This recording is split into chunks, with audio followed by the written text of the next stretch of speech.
Glory to Jesus Christ. Well, friends, thank you for coming out to celebrate this wonderful bishop martyr, Theodore Rominger, who is pivotal to the Ruthenian Catholic Church.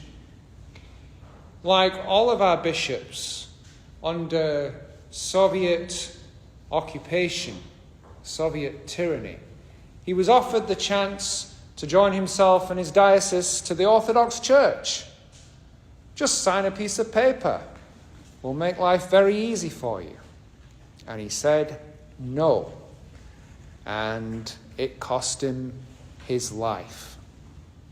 And I know that Theodore Rominger has been especially beloved of this parish. I don't know the details, but I know that that's true. I know that for many Sundays after liturgy, a prayer for his beatification was prayed. Well, thanks be to God, he's now been beatified, but we still await his canonization. And we know he prays for us. He intercedes for the Ruthenian Catholic Church. He's one of our bishops up there in the heavenly kingdom, praying for us. And I know he's very, very close to the hearts of people in this parish and of people who have prayed with us in years gone by. So I think it's very important to Archbishop Theodore to pray for us, to keep asking for his intercession for ourselves, for our families, and especially for our parish family. Now, I was going to start this homily by telling you that when I was 7 years old, I got to meet the real Darth Vader. I somehow won a Spot the Differences competition draw in the local evening newspaper back in Wigan, England, and the prize was $200 worth of Star Wars toys presented by none other than the Black Giant, lightsaber-wielding Darth Vader himself.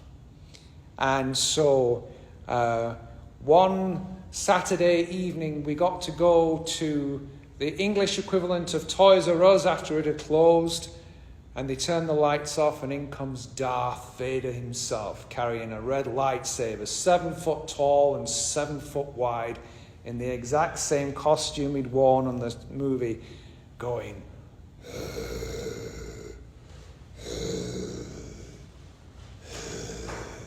It was unreal. It was amazing. And it was wonderful picking out the $200 worth of Star Wars toys that I would get to keep. But slightly less amazing and really quite disillusioning was when his black cloak slipped to reveal the tape recorder strapped to his belt, going... But when I think about Bishop Theodore Rominger, and indeed any other martyr, I can't help thinking about that scene on the original Star Wars movie, Episode 4, where Obi-Wan Kenobi goes to face Darth Vader. And it's so atmospheric and so archetypal. I mean, if ever you needed a devil figure, complete with black costume, terrifying, horrible, ready to kill, steal, and destroy, it's Darth Vader. And this good man, Obi-Wan Kenobi, goes to fight him in the name of goodness and truth and everything that is right. And yet he also goes to save his friends. And as Obi-Wan and Darth Vader are having this life and death battle, you see that Obi-Wan Kenobi is very well aware that Luke Skywalker, Han Solo, Princess Leia, and all of his friends are escaping precisely because he has become the focus of the attention. And he says to him, "You can't win, Darth. You can't win. If you strike me down, I will become more powerful than you can ever imagine." And they fight for a bit and cross lightsabers and sparks flash and all that. And then Obi-Wan lifts up his lightsaber like this, as if he surrenders. And Darth Vader seizes his chance and cuts him down. And he's gone. But sure enough, Obi-Wan comes back more powerful than Darth Vader can ever imagine, and helps the heroes of the rebellion throughout the next few movies. And I think that Theodore Rominger and our martyrs were exactly like Obi-Wan Kenobi in that movie. That they gave their lives. That they said to Darth Vader, they said to the devil in the person of the Soviet state, or the Soviet state in the person of the devil, I'm not quite sure which way around it is, but they said, you can't win. Cut us down. We'll grow back stronger. There's nothing more fertilizing for the church than the blood of the martyrs who have given their lives, first of all, to testify to the truth. That it's not okay to just sign a piece of paper and join the Orthodox Church for the sake of expedience. That it's not okay. And that in taking the heat for yourself, hopefully some of you priests and people and families are running to freedom while they're focused on you.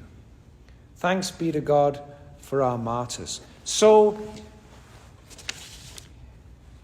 as we look at the epistle today, we hear Paul saying, I consider everything as loss for the supreme good of knowing Jesus Christ my Lord. For his sake, I have accepted the loss of all things, and I consider them so much rubbish that I may gain Christ and be found in him. And whereas our New American Bible says rubbish, actually the Greek says dung. I consider it all just so much dung. Insert whatever word you like. It's so much garbage in comparison to gaining Christ. And if you have to throw everything away to gain Christ, even your own life, it's all rubbish anyway.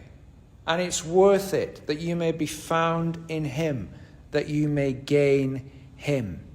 And as Paul said, that I may know him and the power of his resurrection. And if that means sharing his sufferings by sharing in his death, well, that's fine. And that was the same attitude that Theodore Rominger and the martyrs had. My plan tonight was to read the account of his life, and I think that would take some considerable time. But look it up. Read it. His motto was, I love you, O Lord, my strength. You are my stronghold and my refuge.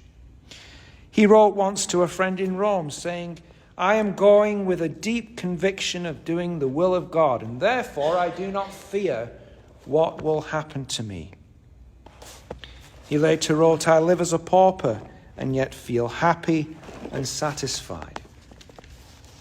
And he said, when asked if he would take the easy way out and become Orthodox, he said, I would rather die than betray my church.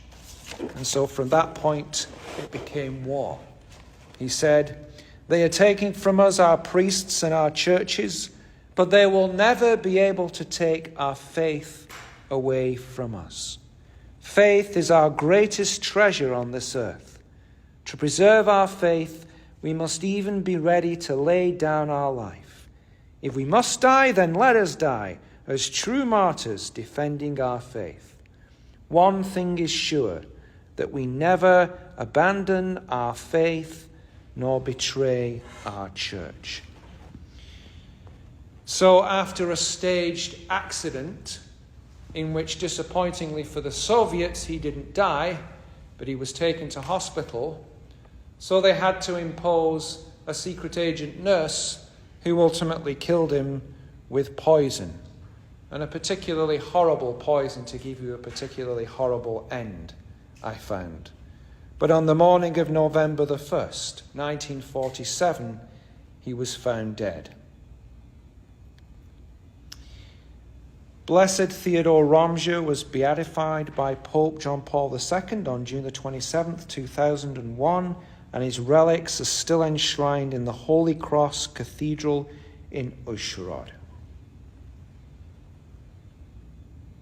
I don't know if we will face quite the same pressures, quite the same persecutions in our lifetime. But whether we do or not, whether the pressure is political or spiritual, whether it's personal or whether it's institutional, let us reply like Bishop Rominger replied. Faith is our greatest treasure on this earth. And if we need to die to preserve it, then so be it. Bishop Rominger, pray for us. Glory to Jesus Christ.